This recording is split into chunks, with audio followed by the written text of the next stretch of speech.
नमस्कार. सर्वप्रथम 15 ऑगस्ट स्वातंत्र्य दिनाच्या सर्वांना मनापासून शुभेच्छा. माती वाचली तर शेती वाचेल, पाणी जपले तर भविष्य सुरक्षित होईल.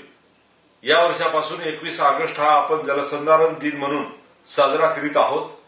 माजी मुख्यमंत्री स्वर्गीय सुधाकररावजी नाईक साहेब यांनी पाणी अडवा पाणी जिरवा हा संदेश देत महाराष्ट्रात जलसंधारणाची मोठी चळवळ उभी केली. त्यांच्या कार्याला अभिवादन करण्याचा हा दिवस आहे. 15 ते 21 ऑगस्ट या काळामध्ये जलसंधारण सप्ताह, तर 15 ऑगस्ट ते 26 जानेवारी 2027 या काळामध्ये जलसंधारण अभियान राबविण्यात येणार आहे.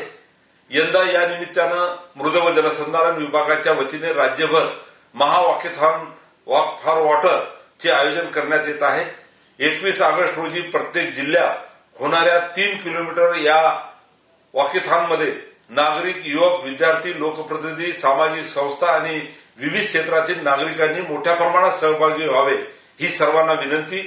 युवकांच्या कलागुणांना संधी देण्यासाठी माती आणि जलसंधारण या विषयावर 15 ते 19 ऑगस्ट या काळामध्ये रील स्पर्धेचे देखील आयोजन करण्यात आलेले आहे.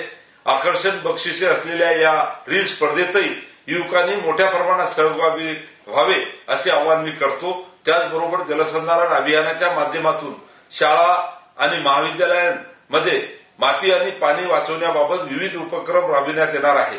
माती आणि पाणी हे केवळ निसर्गाची संपत्ती नाही, तर आपल्या पुढच्या पिढीची ठेव आहे. आणि म्हणूनच चला आज एक निश्चय करूया, पाणी वाचवा, पाणी जपा, सुरक्षित भविष्य घडवा, पाणी अडवा, पाणी जिरवा, जलसमृद्ध महाराष्ट्र घडवा.